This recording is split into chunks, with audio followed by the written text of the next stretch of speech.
ഇന്ന് നമ്മൾ ചെയ്യാൻ വന്നത് ബേസിക്സ് ഓഫ് എംബ്രോയിഡറി സ്റ്റിച്ചസ് ആണ്. അപ്പോൾ 4 സ്റ്റിച്ചസ് ആണ് നമ്മൾ ചെയ്യുന്നത്.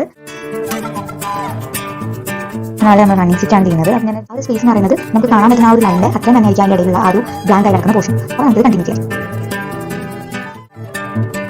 അതാ നമ്മൾ ഫോം ചെയ്യാം. അതിനുശേഷം റണ്ണിങ് സ്റ്റിച്ചിൽ നമ്മൾ ഗ്യാപ്പ് ഇട്ടതിന് ശേഷം ഫ്രണ്ടിലേക്കാണ് എടുത്തത്. ഇവിടെ നേരെ ഓപ്പോസിറ്റ് ആണ്. ഇത് പേര് പറയുമ്പോൾ തന്നെ ബാക്കിലേക്കാണ് എടുക്കേണ്ടത്. അത്രേ ഉള്ളൂ ഇതിന് ഡിഫറൻസ്. നമ്മൾ ഫ്രണ്ടിലേക്കാണ് റണ്ണിങ് സ്റ്റിച്ച് പോയത്. ബാക്ക് സ്റ്റിച്ച് ചെയ്യുന്നത് എങ്ങനെയാണോ ആ റണ്ണിങ് സ്റ്റിച്ച് ചെയ്യുന്നത് ഓപ്പോസിറ്റ് ഡയറക്ഷനിൽ ചെയ്യും. ഈ ഒരു ഫോമിൽ നമ്മൾ ജസ്റ്റ് കണ്ടിന്യൂ ചെയ്യാം. സിംപ്ലസ്റ്റ് സെക്കൻഡ് എംബ്രോയിഡറി സ്റ്റിച്ച് ആണ്. അപ്പോൾ നമുക്ക് അറ്റം വരെ കഴിയില്ലേ.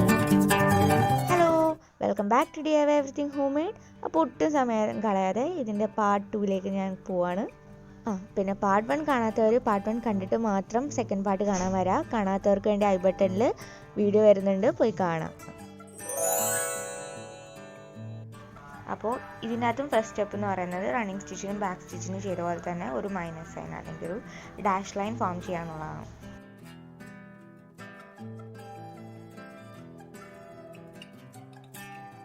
അതിനുശേഷം ഈ സ്ലാഷ് ലൈനിൻ്റെ സെൻറ്ററിൽ നിന്ന് ഒന്ന് നമ്മളിത് ഇതുപോലെ നടുക്കിനെടുക്കണം കേട്ടോ. നടുക്കിനെടുത്തിട്ട് അടുത്തൊരു മൈനസ് ലൈൻ കുറച്ച് സ്പേസ് ഇട്ടിട്ട് ചെയ്യാം. നമുക്ക് വീഡിയോയിൽ കാണാൻ പറ്റുന്നതാണ് ഞാൻ എന്താ ഉദ്ദേശിച്ചത്. ഇനി ഈ സെയിം പ്രോസസ് കണ്ടിന്യൂ ചെയ്യാം. നമ്മൾ ലാസ്റ്റ് ഫോം ചെയ്ത ആ ഒരു ലൈനിൻ്റെ നടുക്കിന്ന് നീഡിൽ പ്രിക്ക് ചെയ്ത് പുതിയൊരു ഡാഷ് ലൈൻ ഫോം ചെയ്യാം. അപ്പോൾ ഇത് കണ്ടിന്യൂ ചെയ്യാം. ഇതാണ് സ്റ്റെം സ്റ്റിച്ച്. മെയിൻലി നമ്മളിങ്ങനെ ഫ്ലവർ എംബ്രോയിഡറി ഒക്കെ ചെയ്യുമ്പോൾ അതിൻ്റെ സ്റ്റെമ്മൊക്കെ ആയിട്ട് യൂസ് ചെയ്യാനാണ്. നമുക്ക് ഔട്ട്ലൈൻ ആയിട്ടും യൂസ് ചെയ്യാവുന്നതാണ്. അപ്പോൾ നമുക്കിത് കംപ്ലീറ്റ് ചെയ്യാം.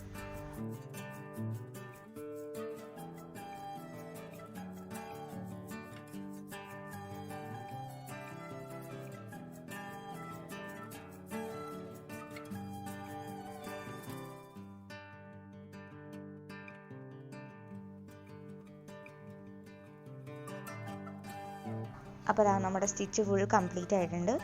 അപ്പോൾ ഇതിൻ്റെ ബാക്ക് വശം എന്ന് പറയുന്നത് ഞാൻ ചെയ്തപ്പോൾ ഒന്നൊരു കടുങ്കെട്ട് വീണു, ഈ നൂല് കുറച്ചധികം എടുത്തതുകൊണ്ട്. അല്ലാതെ നോർമലായിട്ട് ഇങ്ങനെയാണ് ഇരിക്കുക. നമുക്കൊരു നോട്ടിട്ട് ഇതിനെ ക്ലോസ് ചെയ്യാം.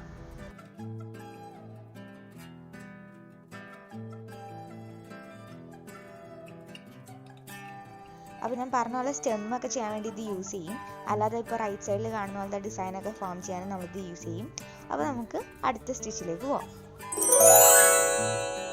ചെയിൻ സ്റ്റിച്ചിന് സ്റ്റാർട്ടിങ് തന്നെ കുറച്ച് ഡിഫറൻസ് ഉണ്ട്. ട്രിക്ക് ചെയ്ത് പുറത്തേക്ക് എടുത്തതിന് ശേഷം നമ്മൾ ആ സ്റ്റാർട്ട് ചെയ്ത പോയിന്റിന് തൊട്ടടുത്ത് തന്നെ, അതിൻ്റെ ഉള്ളിലേക്ക് തന്നെ എടുക്കരുത്, അതിൻ്റെ തൊട്ടടുത്ത് തന്നെ ഒരു പോയിന്റിലേക്കാണ് നമ്മൾ താഴത്തേക്ക് കൊണ്ടുവരിക. അത് കഴിഞ്ഞിട്ടൊരു കുറച്ച് നമ്മൾ അങ്ങനെ തന്നെ വയ്ക്കും. അതിനുശേഷം ഒരു ഡാഷ് ലൈൻ ഫോം ചെയ്യാൻ വേണ്ടി ബാക്കിൽ നിന്ന് തന്നെ കുറച്ച് ഡിസ്റ്റൻസ് ഇട്ടിട്ട് ഇതുപോലെ ആ ഒരു സ്പേസ് ഇട്ടതിൻ്റെ അകത്തോടെ ഇങ്ങനെ എടുക്കും. നിങ്ങൾക്ക് വീഡിയോയിൽ ക്ലിയർ ആയിട്ട് ഞാൻ കാണിക്കുന്നുണ്ട്. അപ്പോൾ ഒന്നും കൂടി ഞാനൊന്ന് കാണിക്കാം. നമ്മൾ നൂല് എവിടെയാണോ സ്റ്റാർട്ട് ചെയ്യുന്നത് അതിൻ്റെ തൊട്ടടുത്തായിട്ട് ഇതുപോലെ താഴത്തേക്ക് കൊണ്ടുപോവുക. അതിനുശേഷം ഫുള്ളായിട്ട് നൂലിനെ താഴത്തേക്ക് വലിച്ചെടുക്കാതെ ഇതുപോലെ കുറച്ച് സ്പേസ് ഇട്ടതിന് ശേഷം നമ്മൾ നേരത്തെ മൈനസ് ഫോം ബാക്ക് സ്റ്റിച്ചിനും ഒക്കെ യൂസ് ചെയ്ത പോലെ കുറച്ച് സ്പേസ് ഇട്ടിട്ട് താഴത്തുനിന്ന് ഇതെടുക്കുക. നൂലിനെ ഈ നീഡിലിൻ്റെ അകത്തേക്ക് ആക്കിയതിന് ശേഷം ഇതുപോലെ ഇങ്ങനെ വലിച്ചെടുത്താൽ മതിയാവും. നിങ്ങൾക്ക് ഞാൻ പറയുമ്പോൾ എത്രത്തോളം മനസ്സിലാവുമെന്ന് എനിക്കറിയില്ല, പക്ഷേ വീഡിയോയിൽ ക്ലിയർ ആയിട്ട് മനസ്സിലാവുന്നുണ്ട്. അപ്പോൾ ഇതാണ് നമ്മുടെ ചെയിൻ സ്റ്റിച്ച്. നമുക്കിത് എൻഡ് വരെ ചെയ്യാം.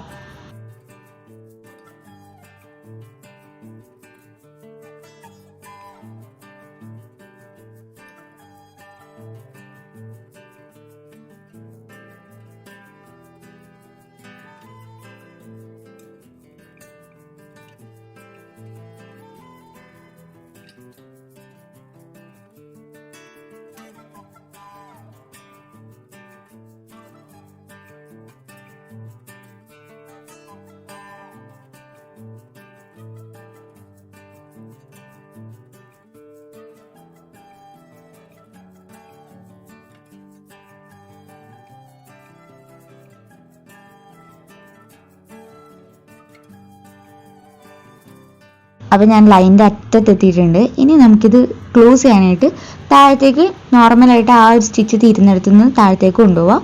ഒരു നോട്ടിടുക, പയ്യ.